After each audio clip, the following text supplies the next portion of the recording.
Hi friends, website design and development കോഴ്സിലേക്ക് എല്ലാവർക്കും സ്വാഗതം. ഞാൻ സാഗർ. ഇന്ന് ഈ വീഡിയോയിൽ നമ്മൾ നോക്കാൻ പോകുന്ന ഈ കോഴ്സിൻ്റെ ഓവർവ്യൂ ആണ്. നമ്മൾ ഈ കോഴ്സിൽ എന്തൊക്കെ കാര്യങ്ങൾ പഠിക്കുന്നു, അതുപോലെ ഈ കോഴ്സ് കഴിഞ്ഞിറങ്ങുന്ന സമയത്ത് നിങ്ങൾക്ക് എന്തൊക്കെ ചെയ്യാൻ പറ്റും എന്നതാണ് ഈ വീഡിയോയിൽ നമ്മൾ ഇന്ന് നോക്കാൻ പോകുന്നത്. അപ്പോൾ ഇതിൽ നമ്മൾ ആദ്യം ചെയ്യുന്ന HTML ഇൻട്രൊഡക്ഷനാണ്. HTML എന്ന് പറയുന്ന ഒരു മാർക്കപ്പ് ലാംഗ്വേജ് ആണ്. നമ്മൾ ഇൻ്റർനെറ്റിൽ നമ്മൾ കാണുന്ന ഓരോ വെബ്സൈറ്റും ഒന്നിലധികം വെബ് പേജുകൾ ചേർന്നൊരു കളക്ഷനാണ്. അപ്പോൾ ആ വെബ് പേജുകൾ ഡിസൈൻ ചെയ്യാനും ഉപയോഗിക്കുന്ന ഒരു ലാംഗ്വേജാണ്, ഒരു മാർക്കപ്പ് ലാംഗ്വേജാണ് HTML. ആ HTMLനെ പറ്റിയുള്ള ഒരു ഇൻട്രൊഡക്ഷനാണ് നമ്മൾ ആദ്യം വരുന്നത്. അത് കഴിഞ്ഞിട്ട് വരുന്നത് CSSൻ്റെ ഇൻട്രൊഡക്ഷനാണ്. CSS അഥവാ കാസ്കേഡിംഗ് സ്റ്റൈൽ ഷീറ്റ് എന്ന് പറയുന്നത് നമ്മൾ HTML കോഡ് ചെയ്യുന്ന കാര്യങ്ങൾ സ്റ്റൈൽ ചെയ്യാൻ വേണ്ടി, അതായത് നമുക്കൊരു ടെക്സ്റ്റിൻ്റെ കളർ, അതുപോലെ ബാക്ക്ഗ്രൗണ്ട് കളർ, ഇമേജിൻ്റെ സൈസ്, ഫോണ്ട് സൈസൊക്കെ സെറ്റ് ചെയ്യാൻ ഉപയോഗിക്കുന്നത് CSS ആണ്. അത് കഴിഞ്ഞിട്ട് അടുത്ത മൊഡ്യൂൾ നമുക്ക് വരുന്നത് ക്രിയേറ്റിംഗ് എ വെബ് പേജ്. നമുക്കൊരു വെബ് പേജ് എങ്ങനെ ക്രിയേറ്റ് ചെയ്യാം, അത് ക്രിയേറ്റ് ചെയ്യുന്ന സമയത്ത് നമ്മൾ ശ്രദ്ധിക്കേണ്ട കാര്യങ്ങൾ എന്തൊക്കെയാണ് എന്നുള്ളതാണ് അടുത്തതായിട്ട് വരുന്നത്.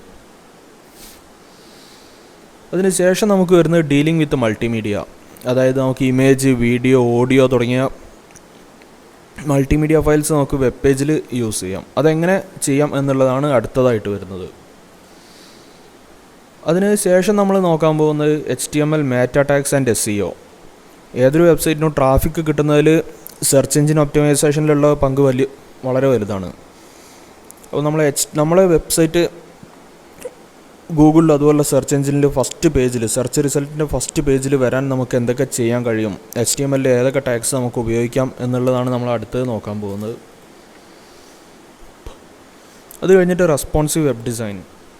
പണ്ടൊക്കെ ഡെസ്ക്ടോപ്പ് കമ്പ്യൂട്ടറുകൾക്കൊരു വെബ്സൈറ്റ്, മൊബൈലുകൾക്കൊരു വെബ്സൈറ്റ് അങ്ങനെയായിരുന്നു. പക്ഷേ ഇപ്പോൾ അത് മാറി. ഇപ്പോൾ ഒരൊറ്റ വെബ്സൈറ്റ്, കമ്പ്യൂട്ടർ, ടാബ്ലറ്റ്, മൊബൈൽ തുടങ്ങിയ എല്ലാ ഡിവൈസുകൾക്കും ഒരൊറ്റ വെബ്സൈറ്റാണ് ഇപ്പോൾ. അതിന് റെസ്പോൺസീവ്നെസ് എന്ന് പറയും. നമ്മളൊരൊറ്റ വെബ്സൈറ്റ് തന്നെ നമ്മൾ ആ കയറുന്ന ഡിവൈസ് ഏതാണോ ആ ഡിവൈസിൻ്റെ സൈസിൽ കിട്ടും. അതെങ്ങനെ ചെയ്യാം എന്നുള്ളതാണ് അടുത്തത്. അത് കഴിഞ്ഞിട്ട് നമ്മൾ നോക്കുന്നത് ബൂട്ട്സ്ട്രാപ്പിനെ പറ്റിയാണ്. ബൂട്ട്സ്ട്രാപ്പ് എന്ന് പറയുന്നത് ട്വിറ്റർ ബാക്ക് ചെയ്യുന്നൊരു ഫ്രെയിംവർക്കാണ് റെസ്പോൺസീവ്നെസ്സിന് വേണ്ടിയിട്ട്. ഈ റെസ്പോൺസീവ് എന്നുള്ള കൺസെപ്റ്റിൽ ഏറ്റവും ആദ്യം വന്ന ഫ്രെയിംവർക്ക് ബൂട്ട്സ്ട്രാപ്പാണ്. ഏറ്റവും പോപ്പുലറായി നിൽക്കുന്നതും ബൂട്ട്സ്ട്രാപ്പാണ്. അത് കഴിഞ്ഞിട്ട് നമ്മൾ നോക്കുന്നത് ജാവാസ്ക്രിപ്റ്റിൻ്റെ ഇൻട്രൊഡക്ഷനാണ്.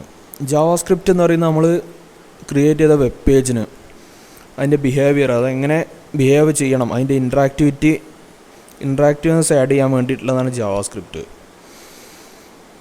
അപ്പോൾ ജാവാസ്ക്രിപ്റ്റിലാണ് നമ്മൾ ഏതെങ്കിലും മെനു ക്ലിക്ക് ചെയ്യുന്ന സമയത്ത് ഒരു ഡ്രോപ്പ് ഡൗൺ വരുന്നത്, അല്ലെങ്കിൽ പേജ് റീലോഡ് ആവാതെ തന്നെ മറ്റ് കണ്ടൻറ്റ് ലോഡാവുന്നതൊക്കെ ജാവാസ്ക്രിപ്റ്റിലാണ് വർക്ക് ചെയ്യുന്നത്. അപ്പോൾ അതിനെ പറ്റിയാണ് നമുക്ക് ജാവാസ്ക്രിപ്റ്റിലെ ഇൻട്രൊഡക്ഷൻ വരുന്നത്. പിന്നെ അടുത്തത് JavaScript basics, DOM ES6.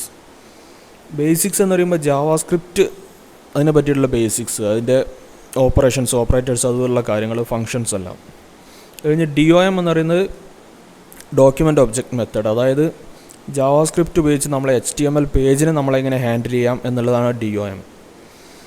ES6 എന്ന് പറയുന്നത് ജാവാസ്ക്രിപ്റ്റിൻ്റെ ഒരു 2015 ഇറങ്ങിയൊരു വേർഷനാണ്, ഒരു സ്പെസിഫിക്കേഷനാണ്. അപ്പോൾ അതിൽ കുറേ അപ്ഡേറ്റഡ് ഫങ്ഷൻസും അതുപോലുള്ള കാര്യങ്ങൾ വരുന്നുണ്ട്. അതിനെ പറ്റിയിട്ടുള്ളതാണ് ES6 വരുന്നത്. പിന്നെ അടുത്തത് ബിൽഡ് ഇൻട്രാക്റ്റീവ് വെബ് പേജസ്. നമുക്ക് ജാവാസ്ക്രിപ്റ്റ് കൂടെ ഉൾപ്പെടുത്തിക്കൊണ്ട്, HTMLും CSSും ജാവാസ്ക്രിപ്റ്റും കൂടെ ഉൾപ്പെടുത്തിക്കൊണ്ട് ഇൻട്രാക്റ്റീവ് ആയിട്ടുള്ള വെബ് പേജുകൾ എങ്ങനെ ക്രിയേറ്റ് ചെയ്യാം എന്നുള്ളതാണ് അടുത്തതായിട്ട് വരുന്നത്. പിന്നെ നമുക്ക് വരുന്ന HTML ഫോംസ് എങ്ങനെ ക്രിയേറ്റ് ചെയ്യാം. നമ്മൾ വെബ്സൈറ്റുകളിലൊക്കെ കയറുന്ന സമയത്ത് അക്കൗണ്ട് ക്രിയേറ്റ് ചെയ്യുന്ന ഫോം, കോൺടാക്റ്റ് ഫോം, അതുപോലുള്ള ഫോമുകൾ നമ്മൾ ഒരുപാട് ഫോംസ് കണ്ടിട്ടുണ്ടാവും. അതെങ്ങനെ ക്രിയേറ്റ് ചെയ്യാം എന്നുള്ളതാണ് അടുത്തത്. അത് കഴിഞ്ഞിട്ട് വരുന്നത് Ajax and fetch in JavaScript. Ajax എന്ന് പറയുന്നത് കുറച്ച് പഴയൊരു concept. Asynchronous JavaScript and XML എന്നാണ് അജാക്സ് എന്ന് പറയുന്നത്. നമുക്ക് പേജ് റീലോഡ് ആവാതെ തന്നെ നമ്മൾ സെർവറിലേക്ക് ഡാറ്റ സെൻഡ് ചെയ്യാനും സെർവറിൽ നിന്ന് ഡാറ്റ ഫെച്ച് ചെയ്യാനും വേണ്ടിയിട്ടുള്ളതാണ് അജാക്സ്. ഫെച്ച് എന്ന് പറയുന്നത് അതിൻ്റെ പുതിയൊരു മോഡലാണ്. അജാക്സിന് ശേഷം വന്നിട്ടുള്ളത്. അതേ കൺസെപ്റ്റ് തന്നെയാണ് ഫെച്ചും വർക്ക് ചെയ്യുന്നത്. അപ്പോൾ അത് രണ്ടും പറ്റിയാണ് നമ്മൾ അടുത്ത ഏറ്റവും അവസാനം നോക്കാൻ പോകുന്നത്. വെബ് ഡിസൈനിങ് ആൻഡ് ഡെവലപ്മെൻറ്റ് കോഴ്സിൻ്റെ ഓവർവ്യൂ ആണ് നമ്മളിപ്പോൾ കണ്ടത്.